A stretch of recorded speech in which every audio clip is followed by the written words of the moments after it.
Sweet Jesus, taste and see that the Lord is good. Ice cream is sweet, but Jesus is far sweeter. Great to be with you. Got Scott back here. We are looking at parables. We didn't make it last week. The National Day of Prayer was on Thursday, and this whole setup got taken down to be used, or at least part of it was used for broadcasting that. Hopefully you were able to get a chance to join us somehow, either during the event or later. But we're back at it. We're back in Matthew 13, looking at verses 31 through 33. And if you got something sweet, some ice cream, some cupcakes or donuts or whatever. I had chocolate cake today. Nice. Your wife across at the CDC, she had quite the spread for Teacher Appreciation Day. Nice. And I should not have anything else to eat for the rest of the day. It was that good. But I saw it advertised somewhere that a particularly popular donut place is giving kids one donut for every A on their report card. So I don't know if your kids get report cards, but Dunkin' Donuts or Krispy Kreme? Krispy Kreme. Oh, they're giving out for A's. I mean, that's always been weird because it's like they don't trust a homeschool report card. If we filed an actual report card, I mean, we have grades on exams and quizzes and papers and whatever, but yeah, one of the downsides to homeschooling, at least for them. No donuts for you. We got to buy them. We just got to buy them. But I'm sure there's somebody out there that'll get a free donut if they bring their kid's report card and get an A. They'll get a Krispy Kreme donut. So that's one way to indulge in the sweetness. Taste and see that the Lord is good. Donuts are sweet, but Jesus, of course, is far sweeter. Let's take a look at, this is a really short section. The mustard seed and the leaven is the heading we've got here. Jesus put another parable before them, saying, "The kingdom of heaven is like a grain of mustard seed that a man took and sowed in his field. It is the smallest of all seeds, but when it has grown, it is larger than all the garden plants and becomes a tree, so that the birds of the air come and make nests in its branches." He told them another parable. "The kingdom of heaven is like leaven that a woman took and hid in 3 measures of flour, till it was all leavened." The word of the Lord. So what gets your attention when you look at this, or what kind of questions come to mind when you read this? Well, kind of something kind of silly is like I didn't know that much about a mustard seed and the what kind of plant it grew into, but it says it's one of the largest in the gardens, right? I guess it was. I don't know. Is that true? Or is that just in the instance of this story parable? So it's There's some debate. I don't know about debate, but we get the impression like it's this enormous thing, and we think like redwood. Right. It's not that. No. Right? It's not a redwood, but it is a large plant for a garden or a tree. Essentially, okay. It becomes kind of like a tree. And there's a interesting thing here is that a tree larger than all the garden plants and becomes a tree so that the birds of the air come and make nests in its branches. And I think most folks that know stuff about the Bible look at this as a reference, Jesus referencing a prophecy in Ezekiel. So in Ezekiel 17, I think starting in verse 22 here, "Thus says the Lord God, I myself will take a sprig from the lofty top of the cedar and will set it out. I will break off from the topmost of its young twigs a tender one, and I myself will plant it on a high and lofty mountain. On the mountain height of Israel will I plant it, that it may bear branches and produce fruit and become a noble cedar. and under it will dwell every kind of bird. In the shade of the branches, birds of every sort will nest. And all the trees of the field shall know that I am the Lord. I bring low the high tree and make high the low tree, dry up the green tree and make the dry tree flourish. I am the Lord, I have spoken. And this is pretty widely accepted to be kind of like ultimately all nations, right? This is Abraham. We were talking briefly before we got started here. Abraham, God says, in you, through you, all nations are going to be blessed. I'm going to bless you, and then through you, all the nations of the world. And I think that's what's going on in Ezekiel. And that's what Jesus is essentially saying. You've got this little thing, a seed. It's going to turn into this big tree, maybe not a redwood or a cedar, but a big enough tree that all different birds are going to come. The birds of the air come and make nests in its branches. So, I think symbolically, a seed is a symbol of potential, right?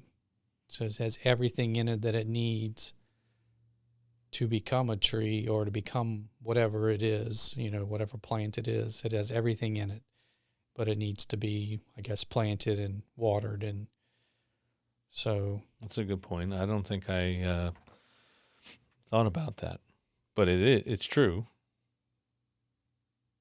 The seed that's been planted has everything that it needs, and the seed of the kingdom of heaven has all that it needs, and it's just this takes time.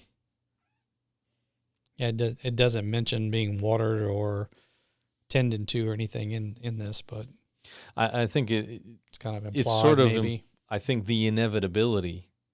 Yeah. Right. Well, because it doesn't talk about any of that stuff, it's just this inevitability, which I think is part of maybe whether it's intentionally here or not. Certainly, I do think it is the kingdom of God, kingdom of heaven. There's an inevitability to it, right? We are moving towards this culmination, the success, the victory of the kingdom of heaven, the kingdom of God is certain. It's not in doubt. It's going to happen. Whatever happens in the meantime, the watering, the sunlight, all the other aspects of it, the fertilizing, and I guess that's there. But whatever the case is, it is being planted. We had that other parable about the seeds being thrown about and different soil, but this is definitely being planted in his garden, sowed in his field, and then it's the largest plant in the garden. So I guess that could imply that, you're not just going to throw a seed and then not water it, or, if it's in your garden, it's not a haphazard type of situation. But I guess the potential to grow so big and be so inviting to the birds. I thought when you were talking about the birds, I thought you were going to say some reference to Noah. Some of the the birds flew and landed, and it was a good place to be. And then they brought a piece back or something. I don't know. I didn't know I never heard of the Ezekiel reference, I guess, but that all these different birds, all the nations are going to be gathering there. And it all starts from something small. I think that's actually what unites these two in particular is it's the small things. It's not the big things. It's the inevitability of the seed in the garden, but also just this subtle kind of sneaks up on you kind of way. That's the leaven, right? You put a little yeast in, little leaven in, and all of a sudden it's taking over everything. Mm-hmm. And I think that's probably the main thing driving both of these is that we're often, you remember All, the detergent All? Mm-hmm. They used to have like a thing, All Small and Mighty. So they came out with these smaller containers and you only had to put a little bit in, but it did what it needed to do. So small and mighty. this is, I would say, small is mighty. Small is the way of the kingdom. And there are other, I think there are other spots where stuff like this idea kind of comes up. Certainly Jesus' teaching is not, I mean, render unto Caesar the things that are Caesar's and to God the things that are God, right? We constantly want the big, flashy success and achievements, the power and influence and wealth and whatever. But then that's not, Jesus didn't go for the big and the flashy and the, right? Mm-hmm. He went small. And small ball. Mm-hmm. I mean, that's a baseball term. It's a basketball term, I think. It's not football, maybe. Yeah, no. But the idea that when you just take care of the simple, small, little things, the big things kind of take care of themselves. Right? Does that sound fair? I don't know. It reminds me of when you hear a story from somebody who becomes, kind of wildly successful, and then they'll relay something back to when they were younger, possibly, or somewhere along in their life, and there was somebody who did like this, what seemed to be like a small thing, but it was whatever that deed was, it triggered, changed their life. That. Yeah. I don't know. I'd have to spend some time thinking about that, but there aren't a lot of big things jumping at me, but that is a very common theme. Just one person, one encouraging word that keeps you going and helps you believe that.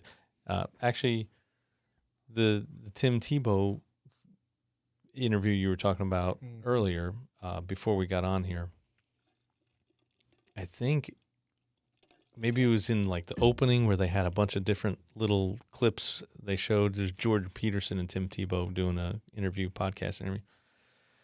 And he said something about like how his parents told him that God had a plan for him or something. And he's like, it's amazing what you can do when you believe God has a plan for you, or when you keep telling people that God has a plan for them. God wants to use them for great things. Like that small thing is now Tim Tebow and his foundation and all this other stuff. Right. Yeah, he said basically they told him that almost every day, to where he, yeah. And, it's like, as a parent, as a spouse, I get all wrapped up in all these big plans and great crazy ideas. Here's how we're gonna save the church, or here's how we're gonna do this great big thing. But really, it's like Emil Grederson saves the world. Film at 11 with Scott Lewis in the Batmobile. That's right. But it's just the daily tasks. It's it's like just being kind to your spouse. It's loving your kids and helping them in the things that they need help with every day, the daily disciplines, being a good example, being encouraging, having those encouraging words, which I think I'm actually pretty terrible at. Mm-hmm. I find things that are wrong too easily. I got that habit myself. Yeah. Maybe it's a male thing. I think it probably is somewhat that, yeah.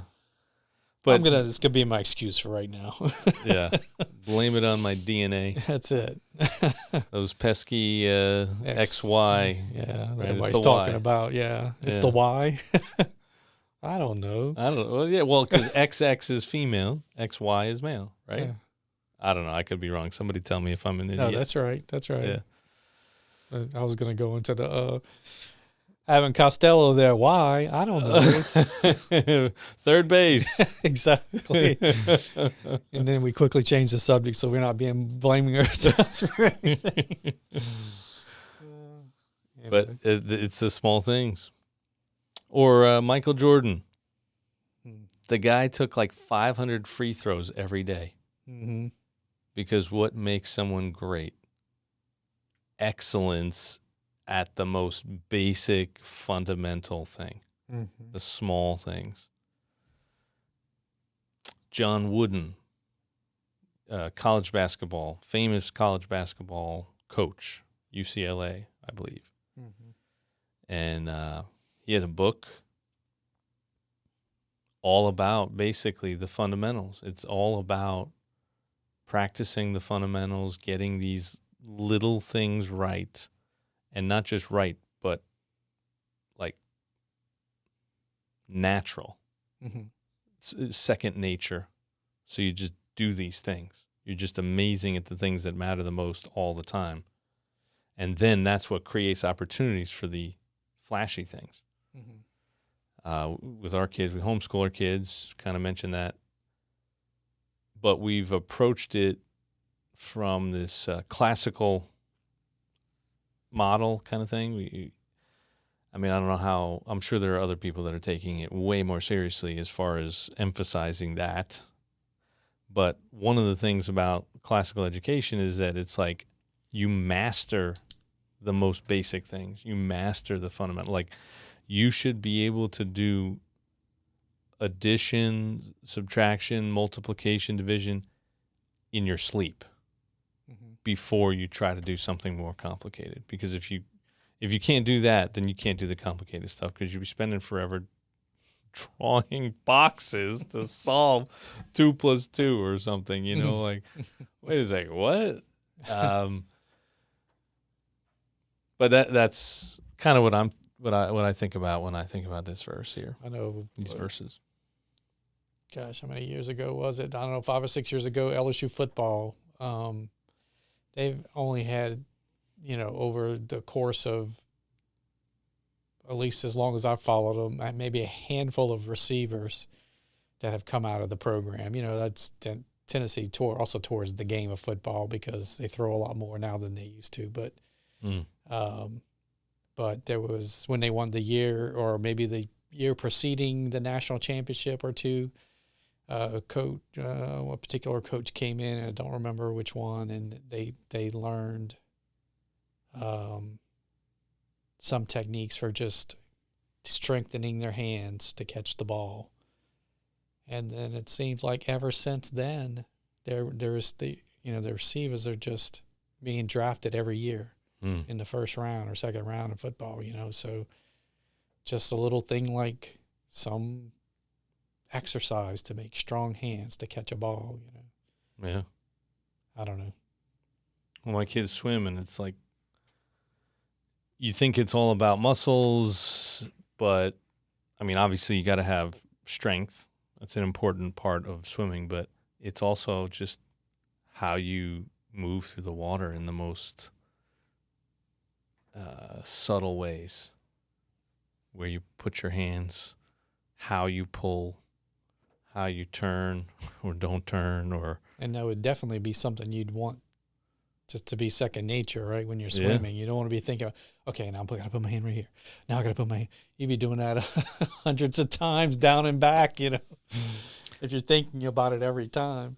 Well, but that's why they say that if you miss one day, it's like it takes 3 days to make it up. Because you're repeating that, just going down the length of the pool, I don't know, 100 times, just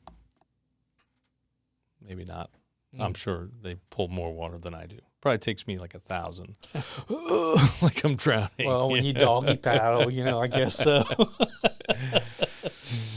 But all these little things that we miss, opportunities we miss. I'm missing opportunities all the time. But back up just a minute here. The kingdom of heaven is like. So my kids were in the other room here earlier, and I read this to them. I said, hey, what do you think about when you hear this? What questions do you have? And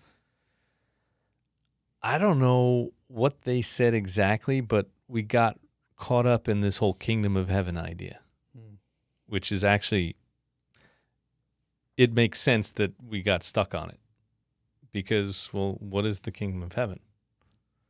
And they're immediately thinking, oh, it's like a place. Like you go to a place, and I'm not sure that's really what it is. Actually, I'm pretty sure that's not. I mean, it's more than that. It is that, but it's not that. Well, didn't Jesus say the kingdom of heaven is in your heart, or in your midst, or within you, in your midst? Yeah, it's you plural. I think is really so. People, there are a lot of people that emphasize the you part, but I think it's actually plural. In your midst, plural. Okay. That's two ways of translating it, but yeah, it's here. It's not a place, it's a thing, it's an activity. So the word kingdom, they have these words, all languages have these words where like you take a word and the root word kind of means each of these different aspects of one kind of thing. So like in the Greek, the root word for the person, the place, and the activity is all kind of the same thing. But in English, you have a king who has a kingdom, but what does a king do? Kinging? Yeah. He rules. Only if we play checkers. Right. So yeah, he rules, he reigns. So we don't have that same. So the kingdom of heaven is actually more like the rule of heaven, the reign of heaven. It's a verbal idea. It's an activity. It's not a place. Like, hey, I can't wait to get to the kingdom of heaven, and I got to pass through the kingdom of Scott and the kingdom of Joe and the kingdom of whatever before I get there. But what is the place anyway? The place is where Scott, kingdom of Scott, is the place where Scott, the king of Scott's kingdom, rules and reigns. Right? So they're all kind of like mixed up together. It's a little messy. But that's more the idea, I think, of what's going on here. And you think about the Lord's Prayer, right? What does the Lord's Prayer say? Our Father who art in heaven, hallowed be thy name, thy kingdom come, thy will be done. Where? On earth. On earth, as it is in heaven. So it's saying, hey, how do we get the activity of God, the ways of God, the ruling and reigning of God as it is perfectly in heaven to manifest itself also on earth? Again, not a place, an activity. Which I think helps with this whole, the smallness idea. This is how it works in the kingdom of God. And if we just do this stuff, these little things, there is an inevitability of it taking over everything. And I think we've actually seen that. Like the things we fight about today and the things we worry about today are way low on the priority list of people 100 years ago. You know, I mean, it's just... If they existed at all, right? Yeah, it's just first world problems kind of is an idea, I think, there. But just the very fact that people just assume that the rights of the individual are important or that every person matters, and now we're just arguing over whether certain groups should get a more privileged or protected status. Not whether that's a thing, but who needs the most protection. That's not something that's just natural. It's natural to assume that there are some people that are more important than others. As the Tim Tebow podcast you're telling me about illustrated, right? The throwaway people. Well, fill everybody in a little bit on the throwaway people with Tim Tebow. Okay, so at some point in Tim Tebow's life, he was, and I'm not going to get this right, but exactly right. So pardon me, Tim Tebow, but he went to the Philippines, and he said the Philippines consists of hundreds of little islands or thousands of little islands. Anyway, they went to this one island where they're not, rest of the world doesn't come to very often. And so when visitors come to the island, they're very excited, and the rulers of the leaders of the island are excited, and they want to present a positive. They want you to see that their island is we have a great island, we have a great people. Well, he tells a story about I think he was giving his testimony, and people were listening, and then there was a group of boys that stopped listening and went away. And afterwards, it was bothering him to what was going on. And then one of the young boys came and grabbed him and took him to this like a hut type thing, if I'm describing it right. And inside the hut, there was this friend of theirs that had a disability, and he's like, well, Timothy was like confused. He's like, well, why are you in here? Why weren't you out with the rest of the people? So, well, in their culture, people like that, or like, I don't know if cursed is the right word, or they're not people that they want to be presented because they want to look, magnificent, right? Mm-hmm. So they hide away these people. So, and it struck him because, he was always taught, because of his own personal experiences and what happened to him when he was born and his mother was pregnant for him, that all people are important, they're significant. So this, young man, little boy, I'm not sure the age, but was in this hut, and he's like, no, he's the same as everybody else. God loves him just as much as he loves anybody. So anyway, did I tell it right? Yeah, close. So there's a throwaway person. Yeah. So. And he used the word curse, I believe. Did he? I couldn't remember. Yeah. So most locations around the world that haven't been sort of evangelized, I guess, or where kind of Western culture, which is heavily influenced by Christianity, not that it always gets it all right, or that it has it perfect, or is the only way of expressing sort of Christianity, but a lot of these cultural values, they are not everywhere else. They are not self-evident, even though that's what was the Declaration of Independence, right? Yeah. We believe these truths to be self-evident, that all men are created equal. Not really. Not really. And actually, there's an interesting... that's an indication of the change in culture. There's an interesting video. I don't want to get too far distracted with that, but it was something else. And I think Ben Franklin had this suggestion, we have to change it to self-evident.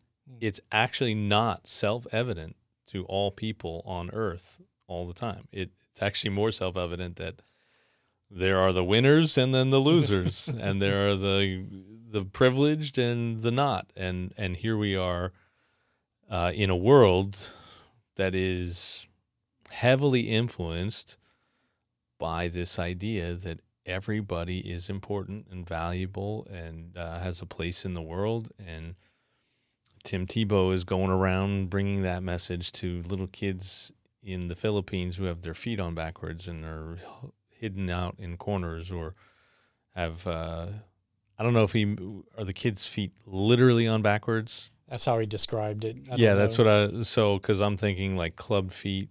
One of my kids was born with a club foot, and you got to do some significant work to fix that. It can be fixed, but there are places all over the place. Africa, I'm sure the Philippines has something like this too, and other parts, less developed parts of the world where they don't have access to a lot of this medical technology and the ability to do some of these things. So all of that was just to say that it is the kingdom of heaven, the rule and reign of heaven, the ideas of heaven, the activity of heaven, looking out for those least type people is something that has taken over the world from 2,000 years ago. So Before that time, not so much, huh? Yeah, no, they were in the first when Jesus is saying these words, they were not thinking, "Oh yeah, that's right. Everybody should have rights. Mm-hmm. Everybody should be treated fairly. Everybody should be given an opportunity." No, that is not at all what it was. No way. And it never was. I don't think there's ever any. There's some interesting books too that maybe we've talked about them maybe or not. Like I think there's a book by a guy named Tom Holland, who is not the Spider-Man Tom Holland. He is another guy, a scholar, and he was an atheist, I believe, or agnostic or something, and either became a Christian or at least a theist in some sense based on his research. So he's an historian, I think.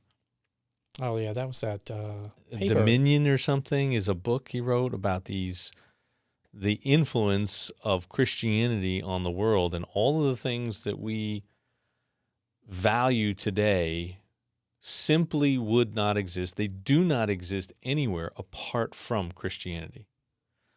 And even Sigmund Freud, talking about, I mean, the death of God was like one of his things, but he talked about a lot of different things and about Christianity and faith. And I think there's some stuff that he's written where he's basically saying, you know, if you believe X, Y, Z, you're basically a Christian, because no other society in history ever thought this.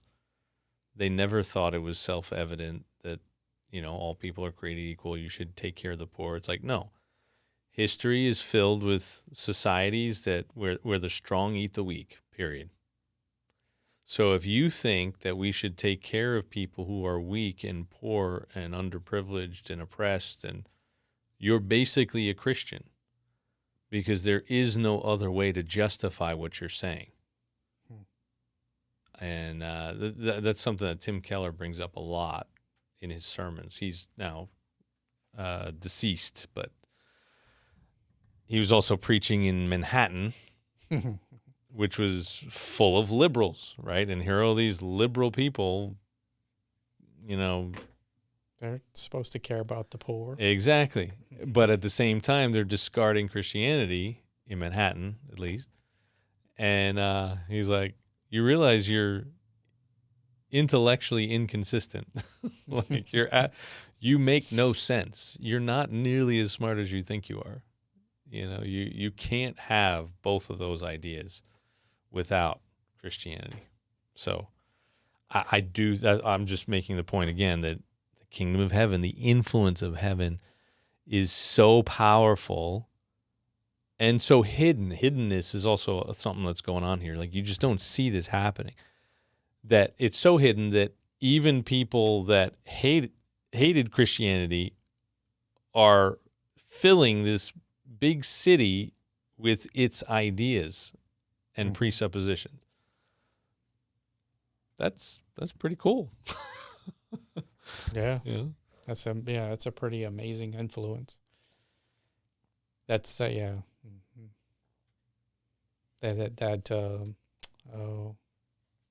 What names are, I'm not good with names, but he's a leading atheist biologist, and he recently admitted that, you know, the world he doesn't want to live in a world without Christianity. Dawkins, yeah. Dawkins. He said he's a cultural Christian, and it's all what I was just laying out. Yeah, because he doesn't want to live in England or UK, London. I don't know exactly where he is, but he's in the UK, and there's a lot of Islamic influence that is causing major conflict there. And he was like, I'm a Christian because I'm British. And Britain is basically a Christian culture influenced by the ideals of Christianity, but I don't really want the whole Jesus part. Like, I don't want the actual, eternal cosmic implications of what we're talking about. I just like living in a world influenced by people that have been told they're supposed to love their neighbor as themselves.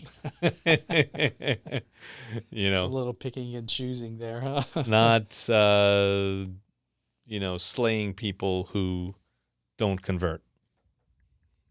That's, I think, what was going on at the time. So, yeah, it's small. It's so small things. And Dennis Prager he's Jewish, and he said the same thing. Not the same thing, but in a like different I way. would rather be in a Christian. Yeah, he said, I don't want to live in a world where there's no Christianity. Mm-hmm. So I was like, Yeah. oh, okay. Yeah, well, And that's. I haven't heard his explanation, but I imagine it's along the lines of what you just said.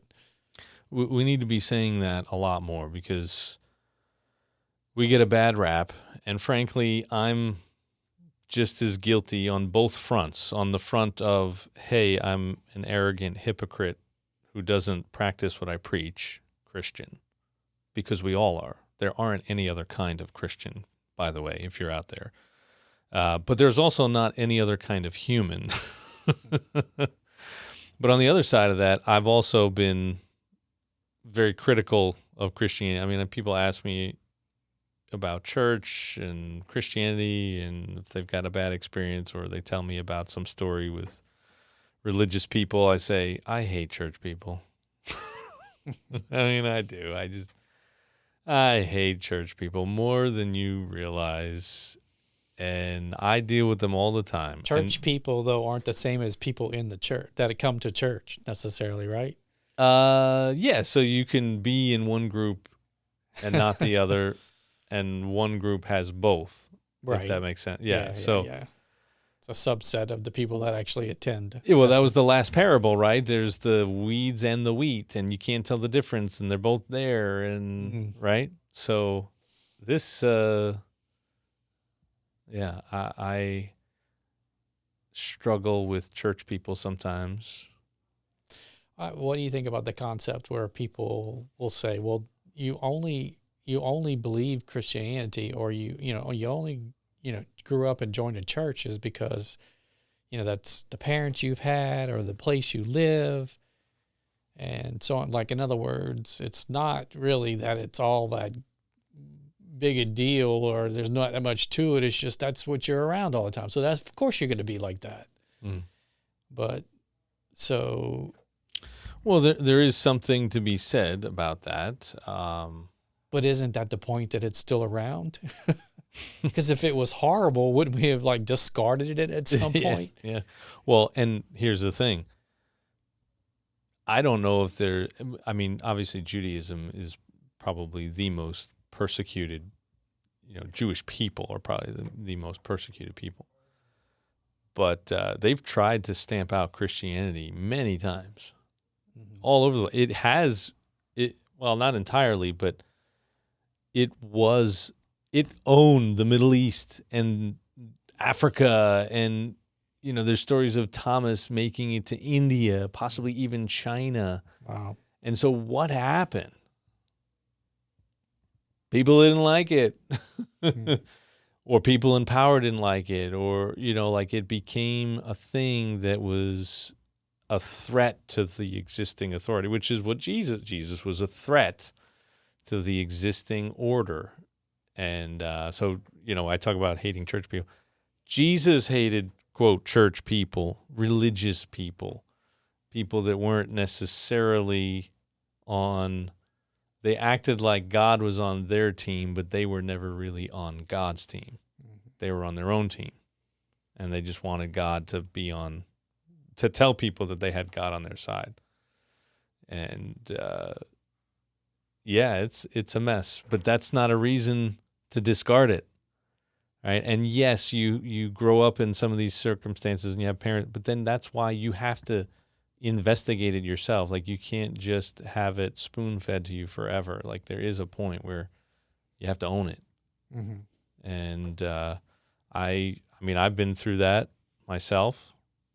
That's partly why I'm a pastor, because I went through moments where I had to decide, is this really me? And do the Bible study and the intellectual gymnastics to figure out and how does this actually work? kick the tires, and how do I make sense of this and integrate it fully into my life? Should I? Right? Can it stand up to scrutiny?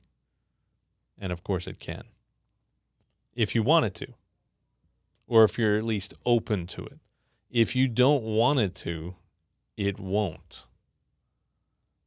But nothing else does. So, Tim Keller again, one of the things he says to people, or said to people, encountered a lot of skeptics. He encouraged them to doubt their doubts. So you give all this scrutiny to Christianity. Have you ever once put your existing worldview through the same level of scrutiny, the same intense kind of analysis and skepticism to say, that's a really dumb idea. Doesn't make any sense. How far, if I actually pursue this idea, where will it take me? Huh? What is it going to take me down the yellow brick road, or is it going to take me someplace else? I guess. Huh? Yeah, I'm trying to think of some ideas, some examples from his teaching, and like one example a lot of secular people will use is that well, I'm sure Christianity is good for you, just like Hinduism's good for this person, and Buddhism's good for that person, and Islam and Judaism and whatever. But really, we're all kind of like feeling around. We're blind people handling an elephant, and we just have different parts of the elephant. So this example that it's a big giant elephant, and here's one blind person, and they've got the ear, and this is God, and God is big and flat and flappy, like the ear of an elephant. Mm-hmm. This person's blind, but they've got the trunk of the elephant, right? They've got, oh my goodness, it's big and massive and sturdy and just, good. And then another person's got one of the elephant's legs, another one's got the trunk, another one's got all these different pieces. And I see, everybody is just blind, and we're just feeling around. We got different parts of it. And then the response is like, well, the only way you would know that is if you believe you can see. And one of the biggest criticisms of Christianity or religion in general has been that truth claims are just about power, and nobody really has truth and all that kind of stuff. And what he was saying is, like, if you were intellectually consistent, you would say, oh, wait, I just made a truth claim and I'm using it for power because I'm silencing Christians. I'm silencing other religious people and saying, well, you don't have it right. Nobody has it right. Only I have it right, although they don't say that. But that is what they're saying. They believe they can see and everybody else is blind. Or if you just say all truth claims are power claims, or, everybody's truth is true for them, you are making a truth claim. And your truth claim is being used to squash other truth claims. Like, you can't avoid it, right? So, like, you're just a hypocrite no matter what you do. So stop getting upset about hypocrites. Pontius Pilate said that, what is the truth, right? What is the truth? Yeah. What is truth? And what Wow, we can get off on that too. Like, what does he even mean? Yeah, well, when you said that, I was like, oh, that sounds like a famous line. Oh, yeah, I do. Yeah. I remember that.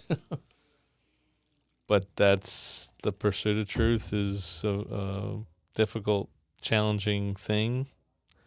Well, there's people now, I mean, growing up or, however, or through life, it's like never really put that much into the fact that, truth is, or being able to speak, freedom of speech is such an important thing. So, and it's the reason I don't know if it's the reason it's number one in our government, but because if you can't speak freely, you can't speak the truth, right? Or even anything. And I think Jordan Peterson says something like, you speak, and when you speak, that's when your dumb ideas are sacrificed. Because if you say something dumb, somebody will let you know. Mm-hmm.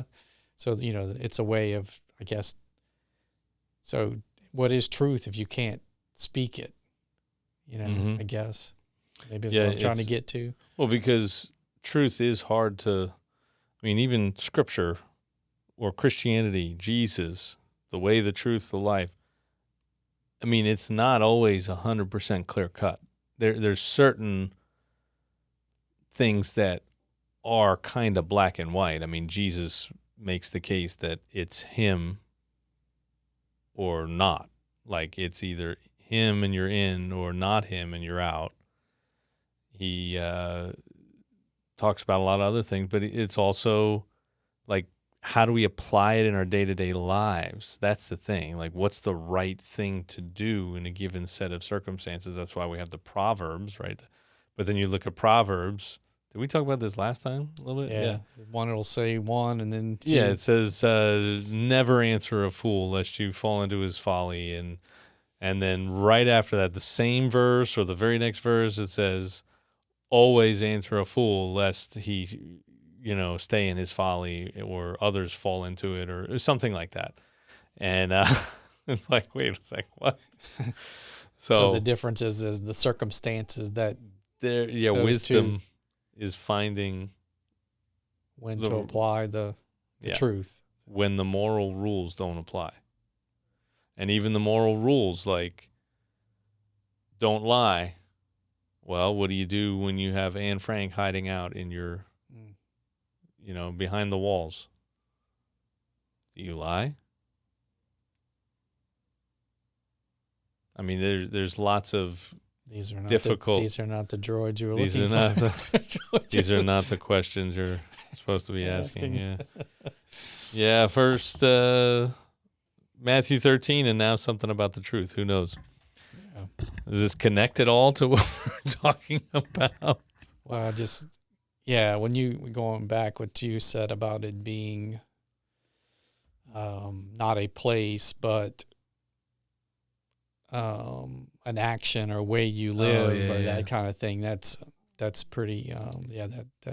That's good because it's the kingdom of heaven is like a grain of mustard seed. So, and then the mustard seed is the potential. So, you do that little thing has a lot of potential to affect. Have such an effect that birds will be gathering in its limbs at some point. It will grow. So, but it's not. Yeah, why am I planting? If the kingdom of heaven is this place, why am I planting that? Yeah, it's not. Yeah, that makes more sense because it's not something you're not going to go grab a piece of New York and go planting it out in the country somewhere, and then the city's going to sprawl up, right? Because it's not a place. It's not an essence of a place. It's It's subversively taking over. It's an influential movement of action and ideas, and it's hidden. It's in the ground. It's this little seed, and then all of a sudden, right? It's leaven that you put in and looks like nothing, and then all of a sudden, and that I think is what makes us all frustrated as all hell by the kingdom of heaven, because we want it to be bigger, we want it to be more noticeable and all that kind of stuff. But the good thing about it is that the kingdom of heaven is always at work. Just because you don't see it, that doesn't mean it's not. Right. And it's not necessarily evident until it is. So, yeah, I think But you keep doing it, right? You keep doing it. Even though the evidence of it may not be at the moment or at the time. Encouraging a kid. What's the saying they used that when we were doing when we were going to build the school, we're planting trees whose shade we will not sit under, something like that. I'm not the person that was helping us with the capital campaign or whatever, the fundraiser for it. He used that, but that's really somebody else's famous phrase. But it says, you may be given this amount of money, and eventually, this will grow into building a school, and eventually, we'll have kids in the school, and you may never see any of that. You may just be given planting this little mustard seed, and then someday the school will be there, and then someday all these birds will be in the limbs of the tree, Yeah. So, and it'll just be, and then you can and go you back may be long gone, but the kingdom of heaven has got a new tree. Yeah. And if you keep doing that, you have a forest, or you have a whatever. Yeah. Mm-hmm. Interesting. Yeah. But that's how it works. It's so quit trying to do the big thing. Quit trying to hit the game-winning shot. Yes. Yeah. Quit trying to score a touchdown every time you touch the ball. Or hit a home run every time you're at bat. Just get a single. Out. Just get on base. Get on base, yeah. And sometimes you just swing the bat and you get the home run. But not when you're trying to hit a home run. Right. Or when you're swinging a golf club. I don't know if you play I don't play golf, but yeah. I understand it's quite frustrating. It's pretty miserable. Someone that used to ask me if I play golf, and I said, no, I don't. And he says, what do you do for frustration? I was like, oh, okay. So I don't really play golf, but I mean, I do have a set of golf clubs, and my one daughter and now my other daughter, we've gone and hit a bunch of balls with some clubs at a driving range, and they're learning, and I know a little bit. I know enough to sort of help, but obviously at some point it's going to have to be somebody else if they really like this. Mm-hmm. And if you try to crush the ball, you will miss it and look like a fool. But if you just, you're just relaxed and everything, and you do fine, right? So it's that, not so much the little emphasis on the little part, but not swinging for the fences, right? It's not the big stuff. And we actually tried to keep your eye on the ball. Is something, that's like a little thing you do in baseball or tennis, anything where you're trying to hit the ball. It's like a small thing you can do. Keep your eye here. So not on all this other stuff. Yeah. It's with our books, our kids' books, right? I mean, that was sort of, okay, Iceland. I mean, I guess Iceland sort of feels like a little bit of a big thing, but it's small. Iceland's the biggest small town in the world. 400,000 people on Iceland, and everybody knows everybody. Everybody's connected to everybody somehow. And then there's maybe double or triple that number of Icelanders living elsewhere. And they are all connected somehow. It's like this gigantic small town. That's the way I always think about it. So we're like, okay, well, it's small, literally 400,000 people. It's, people we know. It's people I know. It's a place I could walk up and down the street and try and get the book into some bookstores, Think small, not like New York City where there's 10 million people and who knows how many other millions coming through it every year. That's aiming for the home run, the grand slam or whatever. Mm-hmm. And then our next book we're working on right now, it's another small place, like not even 100,000 people, kind of small on this in this location. So I don't want to give it away. That's why we got to tease it out. Starting small. You have me in suspense now. Good, and hopefully everybody else who's going to buy the third book coming out sometime this summer.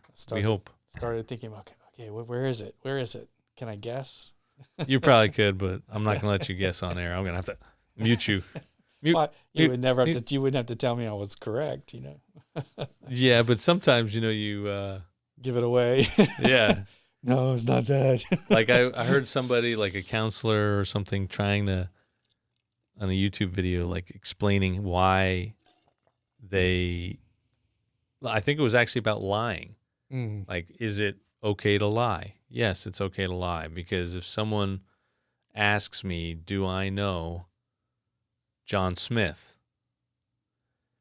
If I say yes, then they ask me, oh, well, do they come to you for, counseling? I was like, well, I can't really answer that. Now you've basically given it away. So what's the right answer? You say, I have no idea who you're talking about. That's the right answer. You're lying, but you're actually saying the right thing in this case, protecting confidentiality, whatever. Well, yeah. I don't know how we got back to that.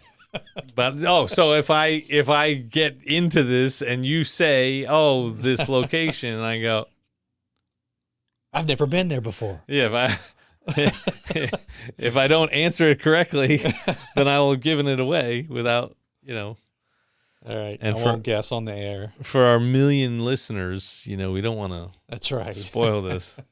Somebody would bound to get it right. We're on our way to a million. Maybe you can have a contest. Can you guess where we're going? Did you do that last time? You had a contest last time, but I can't remember what all the questions were. But it wasn't like, where are we going? Did it? It might have. Yeah, I don't know. Can't remember. Yeah. Anyway, might be time for another contest. Well, at the point when you're ready to. Yeah. Well, there's like the storyboarding and the illustrations and the. But you have to work on each page, right? The small things, right? Yes. You don't just write a book. You write panel, especially your illustration. So you have to do panel by panel. Eventually. Page by page. Yeah. And then it's so many people do not take seriously the little small things when it comes to writing. Mm-hmm. It is ridiculous how stupid people sound when they write things today, when you try and read stuff. It's like, this doesn't even make any sense. And this is what AI is learning from. I blame it on my thumbs. I mean, in a text message, like, that sort of makes sense. But, I mean, like, actual writing, like articles or papers, like, oh, my goodness, it's so horrible. Just trying to, and you can't even, texting, well, even texting sometimes, it does, like, these autocorrect things, and you're like, what in the world is that supposed to be? Like, and you're just totally thrown off. And you just see how important little things can be. Mm-hmm. Are we going to start obsessing about all those little things? Probably not. Jordan Peterson said in one of his first books, he rewrote each sentence like a dozen times or something in the course of writing the book. He wanted to get it just right. That's a little obsessive, I think. But I mean, well, I think with our some ways, with our second book, I feel like we did that more, and we knew from the first book. The first book, when I go back and look at it, I go, there are a few things I would change. I don't necessarily have that with the second one, and it was the obsessing about little things. Mm-hmm. It's little things that I think help. Doesn't mean that it couldn't be better. Just means that It's a skill, though, too. Yeah. Maybe. And discipline and patience and all that kind of stuff. So, what are some things that people could do? Little things like mustard seeds and leaven. Spam. We have a ghost in the studio. Ah. I don't know. It made me think when we were talking about all that just now, and maybe this is going to take us off on something else, or maybe it won't make any sense at all, in which case it will be okay. But the story of the I'm drawing a blank now. What's the name of the story where the guy is injured and he gets robbed and he's in the ditch? The Good Samaritan? The Good Samaritan, right? So what's the little thing? All these guys came by and they're thinking about the big flashy, I got to get to church. I got all those people that are going to be waiting for me. And this guy just did the little thing. Yeah. And he didn't necessarily. And the thing I got about that recently, which kind of, I don't know if it convicted me or whatever, but it kind of like, there was somebody else that told the story, and I'm going to not remember where I heard this, but he was saying that someone come to him and said, can I have a guy on the street, can I have $1? And the guy goes, wow, why should I give you $1? What are you going to do with it? What if you do something? I was all concerned about him taking $1 and doing something evil with it. Right? He's going to go get another $1 and then he'll go buy something that's not good for him or whatever. All these thoughts. So it's like, no, I can't give you $1.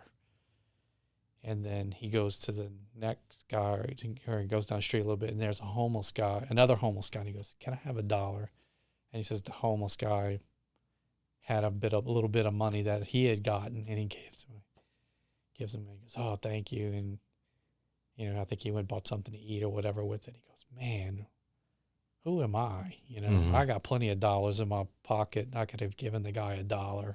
Yeah. And here, the homeless guy, the little thing. Yeah. And he just felt like, those are the things that this is making me think of. I guess maybe there's better examples than that, but I don't know. Because, another example is you're always worried about, you hear all the stories on the news about there's the guy that's begging on the corner, and then the cops arrest him one day and you find out he's driving a Mercedes that's hidden behind the billboard. Yeah, exactly. Exactly. And that's why people just get, it's a mess. But this guy said, no, just give him the $1. Yeah. So slightly different perspective on the Good Samaritan, coming from the perspective of a preacher, who is it? The priest and the Levite, they walk by on the other side. Priest, Levite, both involved in the religious functioning of Israelite society, right? Jewish society. As a pastor, I totally get why people want to walk on the other side. It's just like, I don't have any more to give. I can't be burdened with another person's problem. Not just another person. Another person's in problem. Addition to all the other people's problems. Exactly. Because I was talking to a colleague, friend of mine, and forget the story, but he was telling me the story about a parishioner or somebody like just dropping this, like, oh my gosh, this happened to me. And he's like, oh my goodness. Like it's a secondary PTSD, post-traumatic stress. Like if somebody you have a close relationship with has something bad happen, a traumatic thing or a stressful thing, whatever happened, and you try to be there for them, you end up getting a piece of what they are dealing with. It's just the way it is. You can't not have that happen. So he's telling me the story, and I can just imagine what he's dealing with, and then I'm sitting there getting like a third, cut the piece of pie. So, You get a little piece of the so pie. he got the secondary. I got the third. Tertiary. Tertiary, is that third, or just every additional one is tertiary after that, maybe?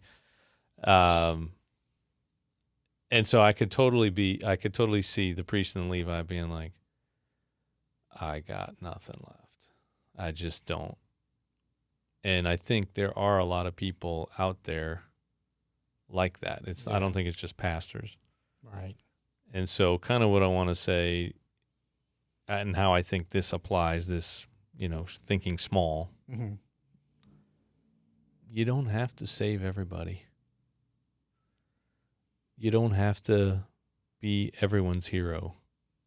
Because that's going big again. It's exactly. Yeah, if you're going around trying to save everybody, then you're not working small. And you can't physically, you just aren't able. You weren't meant to. Jesus is the only one who was meant to save the world. You are just meant for whatever simple, stuff that crosses your path, or forget trying to save 100 people, but you're taking on one person or two people as like, okay, these are my people, and this is where I'm, pushing my effort for the kingdom of God, right? Mm-hmm. And, that's not to say that you shouldn't think about the person that God puts in front of you as you're walking, Right. and you see the person in the ditch. You should be the Good Samaritan. But you can't do that if you have spread yourself so thin thinking big, right? Like if you've already burnt yourself out, then you're not available for the small things. Mm-hmm. And I think that's where probably a lot of pastors find themselves.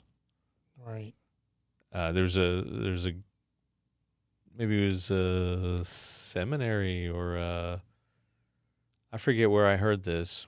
I used it in a sermon, like one of my first sermons. I remember going through a lot to try to put this together, and it was a story. It was about the Good Samaritan. It was my first sermon at my home church. And I remember reading about this guy who was like preaching in a chapel at a seminary, or maybe it was like an experiment or something to a class, and on the way to the class, they planted a guy. Mm. And so all these seminarians who are studying to be pastors are heading to a class about some related, pastoral theology, practical theology, preaching, homiletics, or I don't know what it was. And then they're like, hey, you remember that guy you just ran past? That was a test. And just like totally outed all of them. Like, we just watched you run past it. And maybe there was like one guy who actually stopped, or nobody stopped. I don't remember. But yeah, we do that. And that was probably not good. But I also see the other side. And you don't have the capacity for those moments if you're trying too hard and thinking too big. And what were they thinking? They were thinking big, like, oh, I got to get an A. I got to get to the top of my class. I got to be the best. I got to get the biggest church and be the best preacher and, just influence millions, right? Mm-hmm. Here's this one person that if you do the right thing for them, if you help them in this time of need, it could end up having an impact that is exponentially greater than a sermon. Because I've been preaching sermons for a long time, and I can tell you that they aren't really all that powerful.